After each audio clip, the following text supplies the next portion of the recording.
Bundan 6 ay önce sel felaketini yaşayan Kastamonu'nun Bozkurt ilçesinde yaraların sarılması için çalışmalar devam ediyor. Bölgede yenileme çalışmaları ne aşamada? TRT Haber muhabiri Birgül Yazıcı bölgeden Bozkurt'tan karşımızda.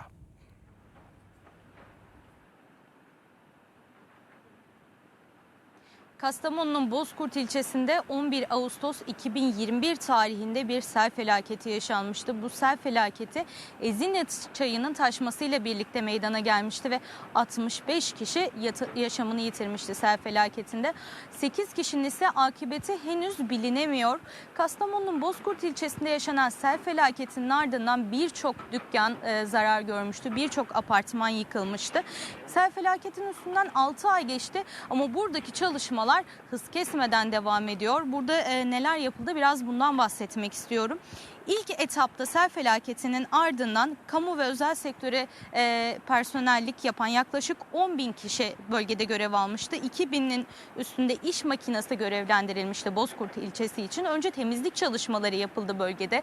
Yıkılan binaların hafriyatları temizlendi ve ardından ihale çalışmaları başlatıldı. Burada birçok bina yıkılmıştı. Bu binaların yerine yenisinin yapılabilmesi için ihaleler başlatıldı. Temizlik çalışmaları yapıldı demiştik ama temizlik çalışmalarına yaklaşık 3.000 personel katılmıştı ve selin ardından başlayan ilk çalışmalarda konteyner kentler inşa edilmişti. Geçici iş yerleri ve konteyner yaşam alanları kurulmuştu.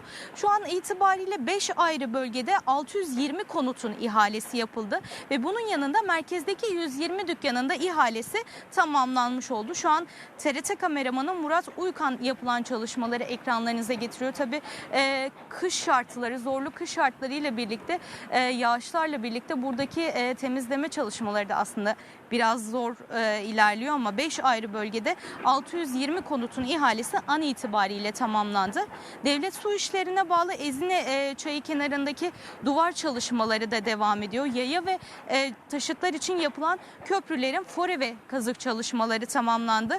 Köprülerin tamamlanması için ekiplerin hummalı çalışmaları devam ediyor. An itibariyle küçük sanayi sitesindeki dükkanların yapım aşaması önemli bir aşamaya geldi.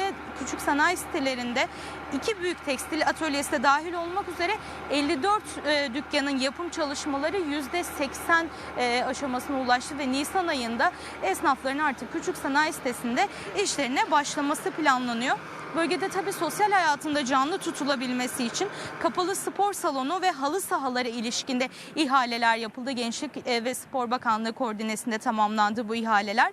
İller Bankası tarafından altyapıya ilişkin çalışmalar da sürülüyor. Bugün Kastamonu'nun Bozkurt ilçesindeyiz. Yaklaşık 6 aydır süren bir çalışma var. Kastamonu'nun Bozkurt ilçesinde 11 Ağustos 2021 tarihinde yaşanan sel felaketinin üstünden tam 6 ay geçti. Ve burada Çevre ve Şehircilik İklim Bakanlığı ve Kastamonu Bozkurt Kaymakamlığı koordinesinde yürütülen çalışmaları ekranlarınıza getirdik. Adeta burada konutların tamamlanması, dükkanların tamamlanması için iş makineleri bir şantiye alanına dönüştürdü ilçeyi ve 7 gün 24 esasına bağlı olarak zorunlu kış şartlarında da çalışmalarını sürdürüyor diyelim ve sözü yeniden merkeze bırakalım.